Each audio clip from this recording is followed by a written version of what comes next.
15।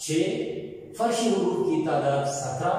اور اصلی حروف کی تعداد 15، تو ان کی تعداد بن جاتی ہے 38، اور جب مرکب حروف اس کے ساتھ ہندی والے شامل کر دی جائے تو یہ ان کی کل تعداد بن جاتی ہے 53، تو یہ 53 ہے۔ اب جب ہم بچوں کو یہ سکھائیں گے پڑھانے کے حوالے سے، سکھانے کے حوالے سے یا لکھنے لکھانے کے حوالے سے، تو میرا جو ذاتی تجربہ ہے اسی بنیاد پر میں آپ سے کہوں گا کہ اگر آپ بچوں کو یہ سکھانا چاہتے ہیں، پڑھانا چاہتے ہیں، تو اس کو مختلف انداز سے تقسیم کرتے ہوئے ان کو سکھائیے، تو امید ہے کہ وہ یہ حروف اچھے انداز میں سیکھنے کے قابل ہو جائیں گے، اور چونکہ یہ کسی بھی زبان کے لیے بنیاد کی حیثیت رکھتے ہیں، لہذا جب ان کی بنیاد پختہ ہوگی تو وہ آگے بڑھ کر اچھے انداز میں لکھنے اور پڑھنے کے قابل ہو جائیں گے۔ مثلا ہم ان کو تقسیم کر سکتے ہیں مختلف خاندانوں میں، اس میں جیم خاندان ہے اور دال را وغیرہ، پھر اس کے بعد جوڑوں میں ہم تقسیم کر سکتے ہیں، جیسے سین شین جوڑا ہے، سات دال تویزے وغیرہ یہ جوڑے ہیں۔ اس طرح ان کو انفرادی حروف کے حوالے سے تقسیم کرتے ہوئے ہم ان کو سکھا سکتے ہیں۔ انفرادی حروف وہ حروف جو الگ الگ لکھے جاتے ہیں، جیسے الف کا کوئی جوڑا نہیں ہے، نہ یہ کسی خاندان کا حصہ ہے۔ اسی طرح جو شرارتی حروف ہے وہ بچوں کو ہم سکھائے لکھنے کے حوالے سے۔ اسی طرح نقطے والے حروف، بغیر نقطے والے حروف، یہ بھی ہم ان کو اسی انداز میں سکھائے۔ پھر اسی طرح یہ ہو سکتا ہے کہ ٹرے والے حروف ہو، فلکی حروف، فرشی حروف، اصلی حروف وغیرہ، یعنی آپ اس میں اپنا تجربہ شامل کر سکتے ہیں۔ تو اس انداز سے اگر ہم بچوں کو سکھائیں گے، بار بار مشق کروائیں گے، تو امید یہ ہے کہ بچے آگے بڑھتے ہوئے اچھے انداز میں یہ حروف سیکھیں گے اور یہ ان کے لیے ایک پختہ بنیاد کی حیثیت رکھیں گے۔ اس حوالے سے میرا خود یہ ارادہ ہے کہ ایک ویڈیو کر اس حوالے سے کہ خاندانی حروف، جو خاندانی حوالے سے جو حروف ہے وہ کیا ہے، اس پر میں نے ایک ویڈیو کی ہوئی ہے، وہاں پہ آپ ملاحظہ کر سکتے ہیں کہ مختلف خاندان، اسی طرح جوڑوں کے حوالے سے، انفرادی حروف کے حوالے سے، شرارتی جتنے بھی ہیں، ان تمام حوالوں سے میرا خود یہ ارادہ ہے کہ ان حوالوں سے میں ویڈیوز کر لوں، وہاں آپ اس سے فائدہ اٹھا سکتے ہیں کہ بچوں کو ہم صحیح انداز میں حروف کس طرح سکھا سکتے ہیں۔ تو امید ہے کہ آج آپ نے اس حوالے سے کافی کچھ سیکھا ہوگا۔ آئندہ کسی نئے عنوان کے ساتھ پھر حاضر ہوں گے، تب تک کے لیے اجازت دیجیے، اللہ حافظ۔